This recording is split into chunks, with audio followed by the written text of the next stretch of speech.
Welcome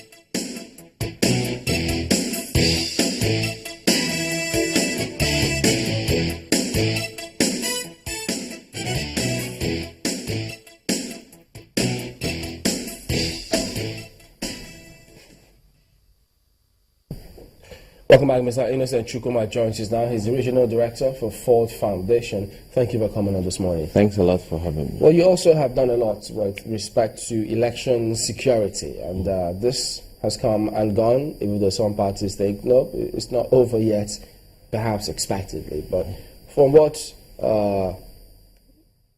has played out, I also assume that you had persons who were monitoring the elections. What did you see? Well, our partners, CLEEN Foundation and Situation Room, deployed observers to the election. And as far as election day issues are concerned, one must give a pass mark to the role players that were involved, beginning with INEC. Election materials and personnel were in place in most of the polling stations ahead of commencement of voting by 8 a.m. And the combined accreditation and voting ensured that elections were concluded on time. It was only at the collection stage that a few places where riverine and far-flung from Akure were delayed. And also on the part of security agencies, again, they reasonably behaved themselves. And the report from observers across the polling centers was that they did well, except, again, those who were posted in riverine areas that complained about welfare and all that. So, in summary, one will say, as far as election day issues are concerned, INEC, did well. The election was not inconclusive. It was peaceful against fear of many people that violence would prevail. But then it's a different thing when you talk about the build-up to the elections. Now, we'll come to that. But before we go to the build-up, part of the things that some politicians have used now, this appears to be new for this election, is that they said that some of the corridors were preloaded. And we thought, whoa, this kind of appears new here. Did you hear any such thing? No, what the observers reported was that in quite a number of polling stations, the card readers did not work in terms of authentication of fingerprints of voters, and that delayed accreditation, and in some places they had to resort to manual accreditation. But other than that, we didn't hear. But of course, there's never a dull moment in the electoral process of Nigeria. Things keep coming each time. When you talk about such moments, that's why we were trying to get from the two dominant parties in this election, the APC and the PDP. And you would also have noticed that leading up to the election, both were not out of their own internal troubles before the D-Day. We've always seen the division within the PDP, and just after the primaries of the APC in that same election, they had their own fair share of internal squabbles.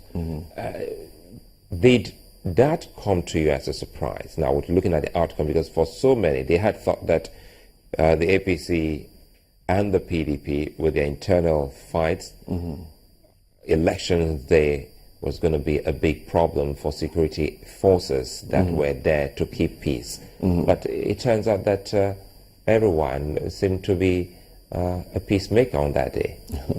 Well, I think on election day, it must have been clear to all the gladiators that there wasn't much that they could do. And talking about internal democracy, if you want to identify, if you like, a black leg in the whole democratization process in the last 16 to 17 years, it has been the behavior of politicians and political parties.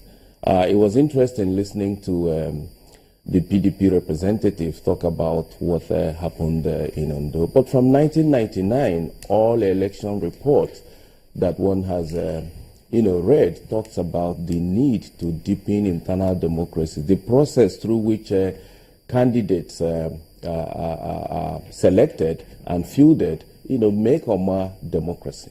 And at that level, there's not much you could say about democratic development. And now that is what is leading to what they are talking about. He was complaining about judges and all that.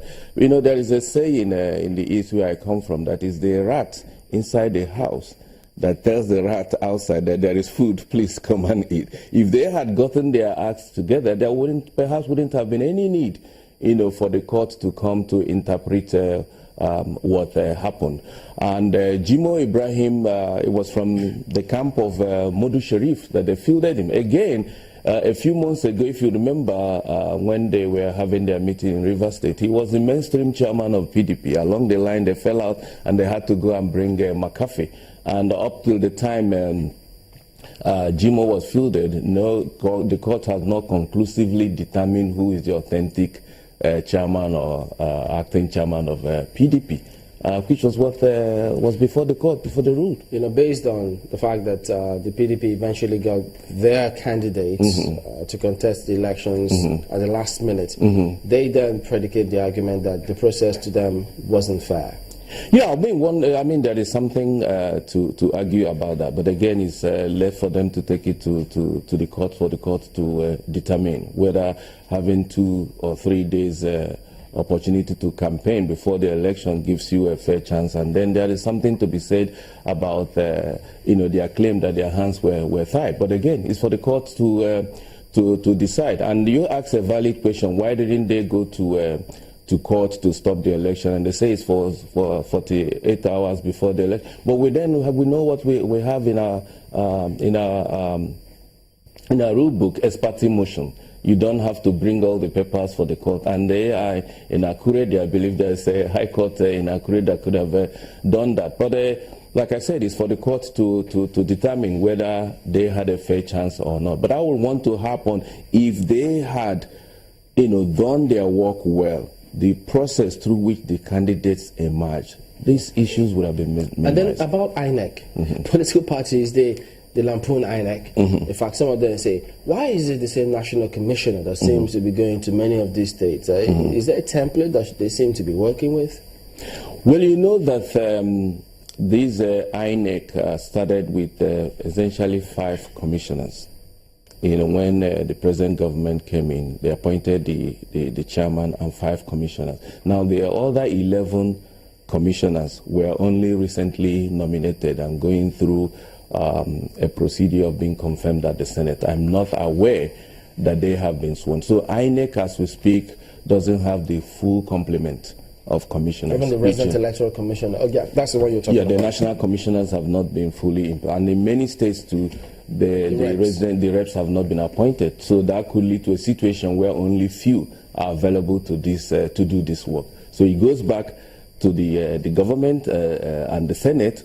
Why haven't this process been INEC cannot on its own appoint and confirm commissioners. Markwell? Well, for some people, they've always said that, you know, election day looks okay. At the polling units, it looks like INEC is beginning to get it better and better. But then there's the question. They say that the lapse is usually when results are being collated. Did you notice any gap in the collation of results in this particular election? Well, not as much as we saw in Ondo, but again, collection of results still an area that INEC need to improve upon. But I must say in this particular election, I think it was Elijah that delayed the final and